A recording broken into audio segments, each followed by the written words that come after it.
I had only slept for 2 extra minutes. When I woke up, it seemed like something big had happened outside. The loud air raid siren blared, and a military helicopter crashed into the neighboring building. Before I could understand what was going on, a piercing scream and growls came from downstairs. I rushed to the window and saw people in the community running for their lives. My girlfriend was standing below looking at something I couldn't see. I hurriedly shouted for her to come up, but just the next second she was knocked down by the crowd and torn apart. I stood frozen, completely clueless about what was happening in the world. I scrambled back inside, but just then, a man suddenly barged into my house. He was my neighbor. He said his wife had gone crazy and begged me to let him hide. Before I could react, he grabbed his neck and rushed into the bathroom. I noticed a clear bite mark on his neck, and a bad feeling crept into me. I quickly grabbed a knife to defend myself. At that moment, the TV broadcasted an emergency news update saying a zombie virus had broken out in the city, turning the infected into violent, bloodthirsty creatures. Those bitten would become emotionless monsters. After seeing the news, my neighbor quickly said he was fine, but the next second his eyes began to bleed and his body started to mutate.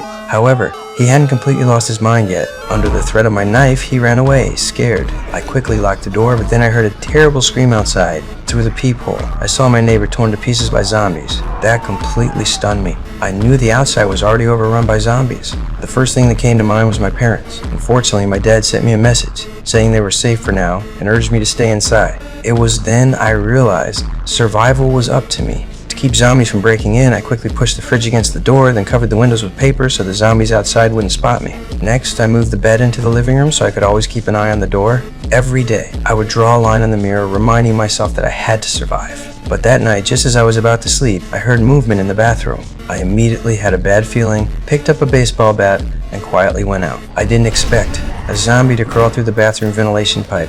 I quickly hid behind the sofa, watching as the zombie slowly walked toward me.